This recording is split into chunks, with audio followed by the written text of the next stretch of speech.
السلام علیکم ورحمۃ اللہ وبرکاتہ۔ ہمارا آج کا اسماء الحسنی بہت پرسکون اور خوبصورت ہے۔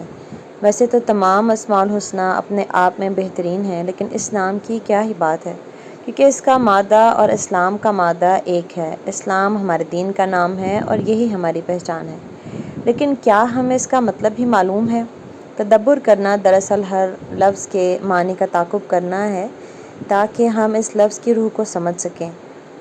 ہم عام بول چال میں کتنے ہی الفاظ یوں ہی استعمال کرتے ہیں اور ان کے مطلب کی سنگینی سے واقف نہیں ہوتے۔ تدبر کا علم اسی لیے ضروری ہے کیونکہ یہ آپ کو چیزوں کی گہرائی میں دیکھنا اور پرکھنا سکھاتا ہے، آپ کو الفاظ کے وزنی ہونے کا احساس لگاتا ہے، اور یہ چیز آپ کا اخلاق سنوارتی ہے۔ آپ اپنی زندگی ایک دن میں نہیں بدل سکتے، آپ ایک دم سے سارے گناہ چھوڑ کے نیک نہیں بن سکتے۔ ہر چیز قدم بہ قدم ہوتی ہے، روز ایک چھوٹی سی چیز اپنے بارے میں بدلنی ہوتی ہے اور پھر آہستہ آہستہ زندگی بدلنے لگتی ہے، اور جب آپ خود بدلیں گے تو آپ کے ارد گرد کی دنیا بھی بدلنے لگتی ہے۔ اسلام کا لفظ نکلا ہے سلم سے۔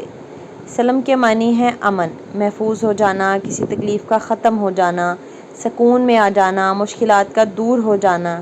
اس میں مکمل ہونے کا معنی بھی پایا جاتا ہے۔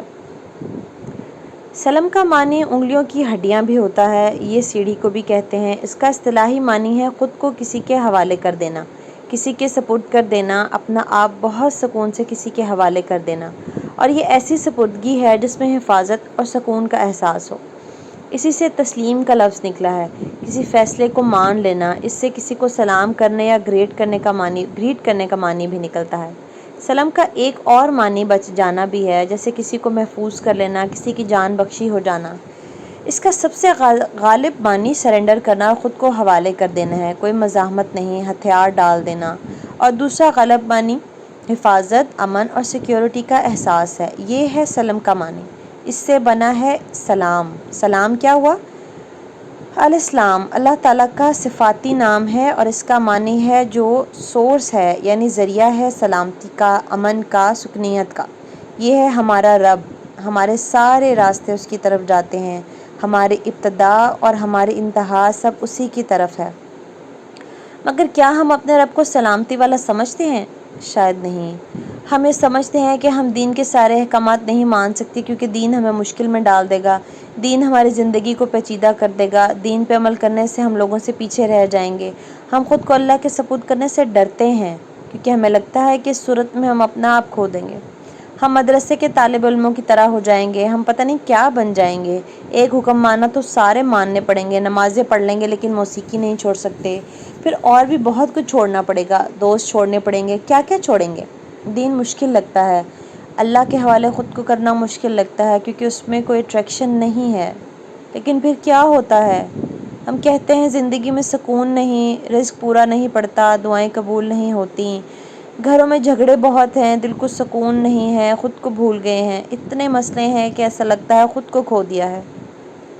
ایسے میں ہر انسان آج کل کیا تلاش کر رہا ہے؟ سکون، پرائیویسی، می ٹائم۔ ہر شخص کو بس کسی طرح سکون چاہیے، امن میں آ جائے دل۔ یہ جو خوف ہر وقت دل کو جکڑے ہوئے ہے یہ چلے جائیں۔ جو دعائیں قبول نہیں ہو رہی، جو مسئلے حل نہیں ہو رہے، وہ سب پریشانیاں جو رات بھر جگاتی ہیں، وہ لوگ جو دن میں ڈراتے ہیں اور ہم سب کی زندگی میں ہوتے ہیں، ایسے لوگ جن سے ہم ڈرتے ہیں، ہم ان کی وجہ سے گھبراہٹ میں مبتلا رہتے ہیں، یہ سب مل کے ہمارے حواسوں پہ طاری ہو جاتا ہے اور پھر ہمارا امن کہیں کھو جاتا ہے۔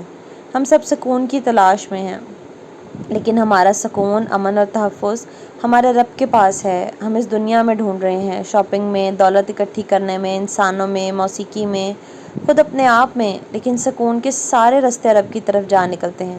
آپ رب کے علاوہ کہیں بھی ڈھونڈ لیں سکون، تھک جائیں گے، خود کو کھو دیں گے۔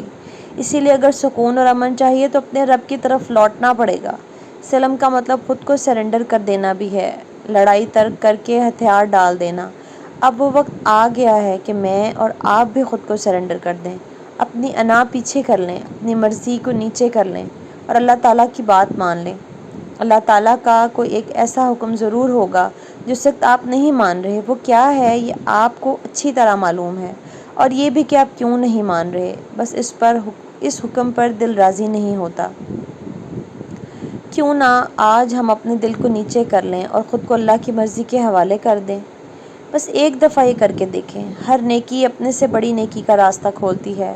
آپ نے ایک ہی دن میں سارے کام نہیں مان لینے، بس پہلا حکم ماننا ہے، پھر وہ اپنا راستہ خود بنائے گا۔ یوں بدلے گی زندگی۔ آج ایک حکم مان لیں، دل نہیں کر رہا جبر کریں خود پر اور مان لیں، اور پھر آپ روشناس ہوں گے الاسلام سے، اور جو سب سے بڑا ہے، وہ ہر اس چیز سے بڑا ہے جس سے آپ ڈرتے ہیں، وہ آپ کے دل کو سکون میں لے آئے گا۔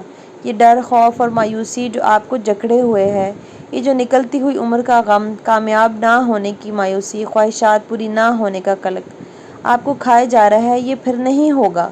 آپ کے پاس یقیناً کسی چیز کی کمی ہوگی جس کا احساس ساری دنیا آپ کو دلاتی ہوگی۔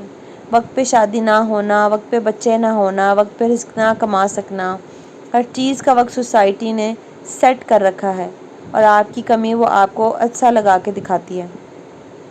ان کمیوں کے غم انسان کو کھا جاتے ہیں، لیکن ایک دفعہ جب آپ خود کو رب کے سپرد کریں گے نا، اس کے حوالے کر دیں گے خود کو، تو آپ کا دل امن میں آ جائے گا، آپ کی روح میں سکون آ جائے گا، غم جاتے رہیں گے، زندگی میں روشنی آ جائے گی، کیونکہ آپ کا رب آپ کو تھام لے گا، آپ کا رب آپ کو گرنے نہیں دے گا، وہ آپ کو سکون میں لے آئے گا، آپ جیسے امن میں آ جائیں گے۔ جب ہم کسی کے ساتھ بہت وقت گزارتے ہیں تو اس کے جیسا بولنے لگتے ہیں، اس کو کاپی کرنے لگتے ہیں۔ ایسے ہی جب آپ اللہ تعالیٰ کی یاد میں زیادہ وقت گزاریں گے تو آپ کے اندر وہ صفات پیدا ہوتی ہیں جو آپ کے رب میں ہیں۔ سکون اور سلامتی بھی انہی میں سے ہے۔ یہ بے چینی، ذہنی انتشار، خوف سب جاتا رہے گا اور آپ امن میں آ جائیں گے۔ امن اور سلامتی خود کو اللہ تعالیٰ کے حوالے کر دینے میں ہے، دنیا کی نہیں۔ آج ایک قدم اٹھائیں، صرف ایک چھوٹا سا قدم، اور پھر اپنی زندگی پر اترتی برکتیں دیکھیں انشاءاللہ۔ جزاکم اللہ خیرا کثیرا۔